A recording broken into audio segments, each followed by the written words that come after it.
Subscribe कीजिए हमारे channel Balaji competition गुरु को और पाएं लेटेस्ट अपडेट सबसे पहले। इस बेल आइकन को जरूर प्रेस करें ताकि नोटिफिकेशन मिलती रहे। जय हिंद दोस्तों, मैं दीपेंद्र आपका स्वागत करता हूं हमारे अपने YouTube चैनल बालाजी कंपटीशन गुरु में। अब तक आपने पिछले वीडियो में देखा कि हमने दिल्ली सल्तनत का पार्ट 1, पार्ट 2 क्लियर कर लिया है, जिनका लिंक आई बटन में दे दिया गया है। और पिछले वीडियो जो हिस्ट्री के हैं उनको देखने के लिए आप डिस्क्रिप्शन बॉक्स में जा सकते हैं। आइए हम बात करते हैं दिल्ली सल्तनत में गुलाम वंश में पार्ट 3 के बारे में, ठीक है। और इसमें हम बात करेंगे बलबन।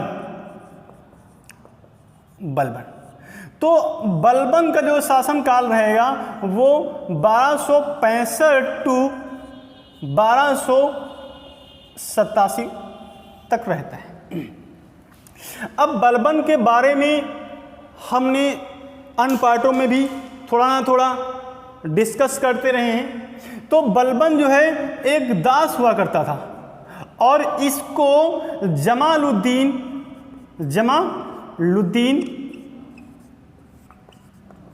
बसरी ने दिल्ली लाकर इल्तुतमिश को बेचा था और इल्तुतमिश ने बलबन को 40 अदद में जगह दी थी। धीमे धीमे कर करके ये अपने आप को प्रमोट करता रहा और प्रमोट करते करते नसरुद्दीन महमूद शाह के शासनकाल में प्रशासन का सबसे बड़ा सर्वेसर्वा हो गया। और नसरुद्दीन महमूद शाह की मृत्यु के बाद में दिल्ली का अगला सुल्तान बलबन होता है। तो बलबन के बारे में बात कर लेते हैं। तो बलबन ने बहुत सारी उपाधियां धारण की थी, जिनमें था जिले इलाही, नियामत खुदाई, ये सारी उपाधियां धारण की थी। और इसके अलावा उल्गू खां, ठीक है, से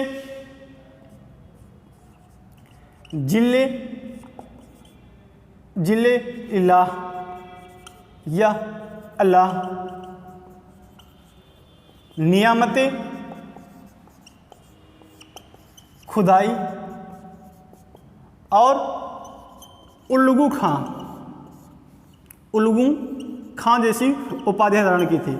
आपको पता होगा उल्गू खां की उपाधि 1249 में नसरुद्दीन महमूद शाह ने दी थी। अब बलबन के बारे में और थोड़ी सी बातें देख लेते हैं हम लोग। बलबन दिल्ली का ऐसा पहला सुल्तान था जिसने राजत्व संबंधी सिद्धांतों की स्थापना की। कौन से? राजत्व संबंधी सिद्धांतों की स्थापना की और उनकी विस्तृत व्याख्या की। और इस नीति को बनाए रखने के लिए इसने रक्त और तलवार की नीति का प्रयोग किया। तो रक्त और तलवार नीति का प्रयोग राजत्व संबंधी सिद्धांतों के लिए तो किया ही था, साथ साथ में मंगोलों के प्रति भी उसने किया था और अपने विद्रोहियों के प्रति भी उसने यही किया था, रक्त और तलवार की नीति का इस्तेमाल किया था। तो राजत्व संबंधी सिद्धांतों की स्थापना, मंगोलों के खिलाफ और अपने विद्रोहियों के खिलाफ रक्त और तलवार की नीति का इस्तेमाल करने वाला पहला शासक कौन होगा? बलबन होगा। और बलबन ने मंगोलों से दिल्ली सल्तनत की रक्षा करने के लिए अपने बड़े पुत्र शहजादा मोहम्मद की नियुक्ति उत्तर पश्चिम में करता है और वहाँ का प्रभार शहजादा मोहम्मद को देता है। शहजादा मोहम्मद बलबन का सबसे योग्य पुत्र था। हालांकि बलबन का एक और पुत्र था बुकरा खां, लेकिन वो बहुत ज़्यादा महत्वपूर्ण नहीं है। तो शहजादा मोहम्मद जो है अपने समय का बहुत बड़ा योद्धा हुआ करता था और इसी के अधीन या कह सकते हो कि संरक्षण में अमीर हसन और अमीर खुसरो ने अपना साहित्यिक जीवन स्टार्ट किया था। ये बहुत महत्वपूर्ण बात रहेगी। हालांकि मंगोल अटैक में शहजादा मोहम्मद मारा जाता है, ये मोस्ट इंपॉर्टेंट बात रहेगी। और बलबन ने अपना उत्तराधिकारी, जब शहजादा मोहम्मद जीवित था तो शहजादा मोहम्मद को ही उसने जो है डिक्लेयर किया था। लेकिन इसकी मृत्यु के बाद में फिर क्या हुआ कि जो है शहजादा मोहम्मद का जो बड़ा पुत्र था जिसका नाम था कै खुसरो,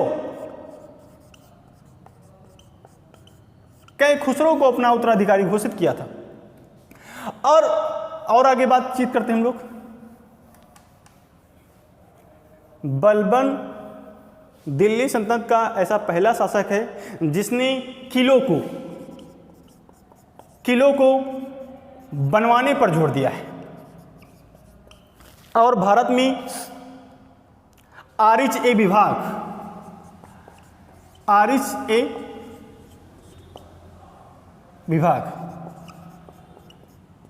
या कहीं पर आरिच ए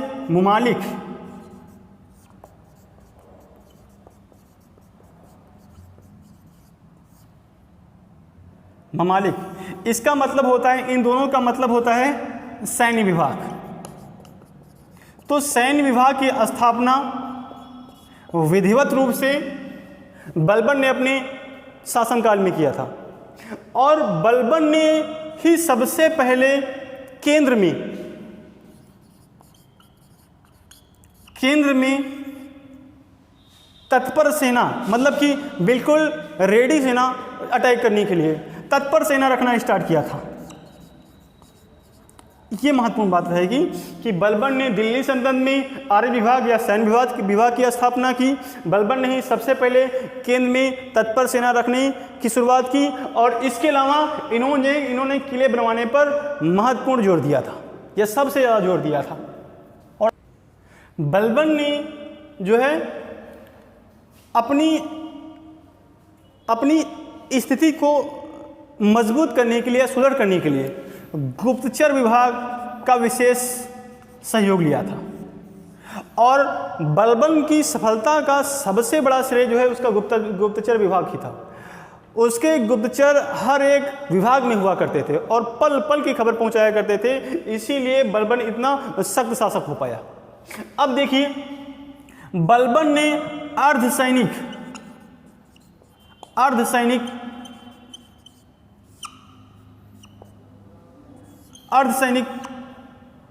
प्रशासन की जो है नींव डाली थी। ये भी बात महत्वपूर्ण रही थी, अर्धसैनिक प्रशासन की नींव डाली थी। और इसके अलावा बलबन ने जो है सुल्तान को पृथ्वी पर ईश्वर की छाया माना या खुदा की परछाई माना, ये बात महत्वपूर्ण रहेगी। और उन्होंने ये कहा था कि जो है कोई भी साधारण मनुष्य पृथ्वी पर सुल्तान की बराबरी नहीं कर सकता है। सुल्तान का जो पद है वो मात्र खलीफा के बाद है पृथ्वी पर। ऐसी बातें बलबन ने राजत्व संबंधी सिद्धांतों की व्याख्या करते समय कहा था। और बलबन ने जो है दिल्ली सल्तनत में सबसे पहले गैर मुस्लिम या कह सकते हो कि ईरानी प्रथाओं का प्रचलन स्टार्ट किया था, जिनमें था नौरोज प्रथा,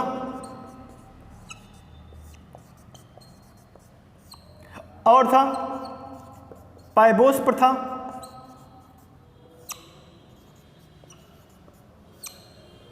ये स्टार्ट किया था। पायबोस में क्या होता है कि जो है आप नीचे झुकोगे और सुल्तान के पैर चूमोगे। नौरोज प्रथा क्या होता है, हम लोग चूंकि मलिहाबादी लोग हैं, नौरोज प्रथा को जानते हैं। दूसरी बात है, उसने एक और प्रथा स्टार्ट की थी, सिजदा। सिजदा ये होता है कि जो है सुल्तान के सामने झुक करके सलाम किया जाता है, वो होता है सिजदा। ये पहले गैर इस्लामी समझी जाती थी और इनको सबसे पहले बलबन ने दरबार में स्टार्ट किया था। बलबन दरबार में ना तो हंसता था और ना तो किसी को हंसने की इजाज़त देता था। बलबन हमेशा ही वेल मेंटेन दरबार में बैठता था और उसके दरबार में कोई भी गाना बजाना टाइप की कोई भी एक्टिविटी नहीं हुआ करती थी, ये भी महत्वपूर्ण रहेगा। और दूसरी बात यह है कि इन्होंने ईरानियों की तरीके से अपने अंगरक्षकों को प्रमोट किया और अपने अंगरक्षकों को जो है खुली तलवार रखने की इजाज़त दी। ठीक है, अगली बात देखते हैं।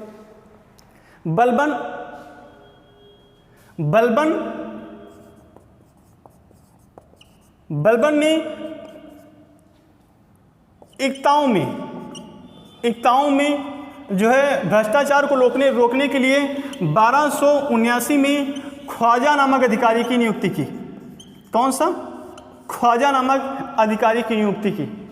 और बलबन के समय में सबसे जो पहला विद्रोह था, जैसे कह सकते हो कि सबसे जो बड़ा विद्रोह था, वो था तुगलक खां का।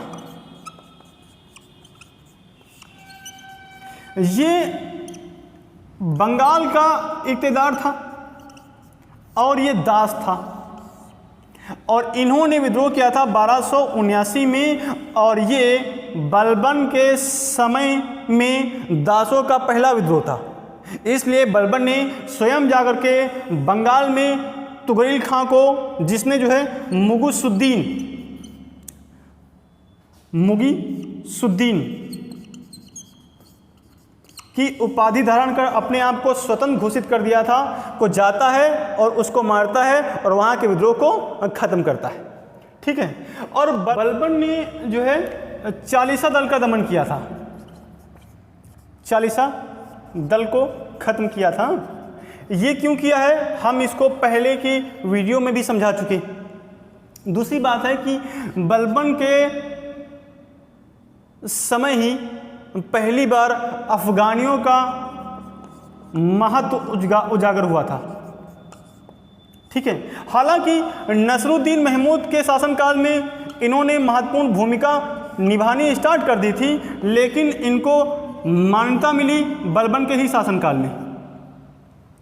बलबन ना तो किसी नीच व्यक्ति से मिलता था, नीच का मतलब है कि नीच वंश में पैदा हुआ, जो है राजवंश से ना संबंधित हो, ऐसे किसी भी व्यक्ति से नहीं मिलता था।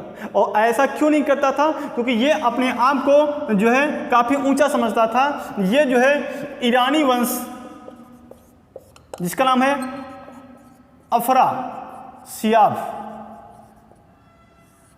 अफरासियाब वंश से अपने आप को संबंधित करता है, और ये तक कह देता है कि मैं जब भी किसी नीच व्यक्ति को देखता हूं तो चाहते ना हुए भी हमारा हाथ हमारी तलवार की ओर चला जाता है। इसलिए वो किसी भी ऐसे व्यक्ति से नहीं मिलता था जो व्यक्ति राजवंश से संबंधित ना हो। 1287 में बलबन की मृत्यु हो जाती है, और 1287 में जब मृत्यु होती है तो जो है दिल्ली के कोतवाल जिनका नाम था फखरुद्दीन,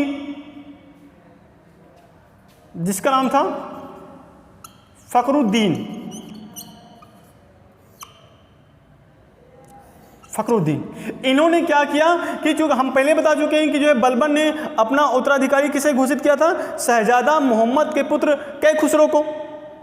लेकिन फखरुद्दीन ने क्या किया कि कैखुसरो को मुल्तान की सूबेदारी दे दी, सूबेदारी दे दी और वहां पर भेज दिया।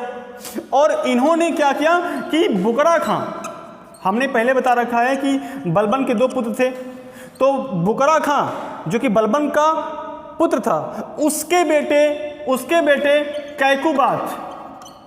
कैकुबाद को दिल्ली का अगला सुल्तान घोषित कर देता है। कैकुबाद 1287 में शासक बनता है।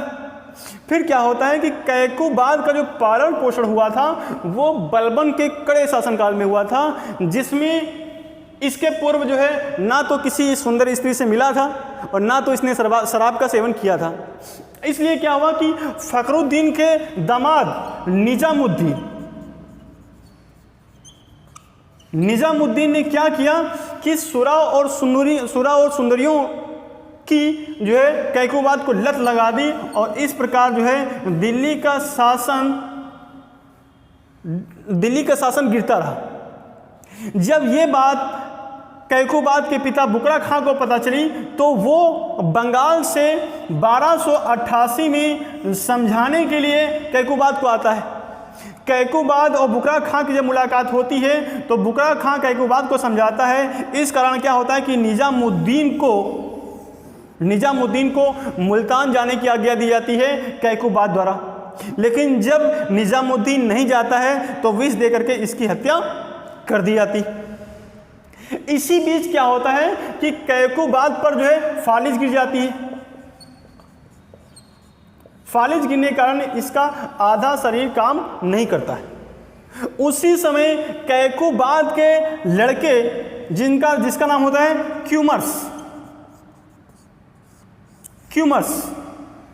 क्यूमर्स को जो है मलिक कच्छन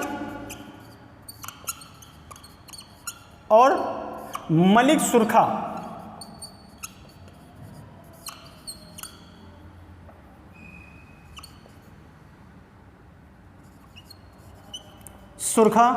नामक अमीरों ने क्यूमर्स, जो कि मात्र 3 साल का था, उसको जो है सुल्तान घोषित कर देते हैं। लेकिन इसके ही पहले क्या होता है कि कैकुबाद समाना से जो है गयासुद्दीन तुगलक को नहीं, जलालुद्दीन खिलजी को जो है बुलाता है और उसे जो है सेना विभाग का अरीज ममालिक का अधिकारी बना देता है। अब इसमें क्या होता है कि मलिक कच्छन और मलिक सुरखा जलालुद्दीन फिरोज खिलजी को मारने के प्लान बनाते हैं, लेकिन उसके पहले ही जलालुद्दीन खिलजी मलिक कच्छन और मलिक सुरखा की हत्या कर देते हैं। इसके बाद में यह होता है कि जलालुद्दीन खिलजी क्यूमर्स का संरक्षक बन जाता है और कुछ दिन के बाद जो है क्यूमर्स की हत्या कर दी जाती है और कैकुबाद को जलालुद्दीन फिरोज खिलजी का एक साथी चादर में लपेट करके गंगा नदी में फेंक देता है और इस प्रकार जो है बलबन का राजवंश खत्म हो जाता है। उम्मीद है ये हमारा वीडियो आपको पसंद आया होगा। पसंद है लाइक करें, शेयर करें। अगर जो आपने अभी तक चैनल को सब्सक्राइब नहीं किया है तो कृपया करके सब्सक्राइब कर लें। और अगर जो इसमें आपको कोई कमी लगती है या फिर आपके कोई सुझाव हैं तो उनका स्वागत है, आप कमेंट कीजिए, हम उनका जवाब देंगे। तब तक के लिए जय हिंद, मिलते हैं नेक्स्ट वीडियो में।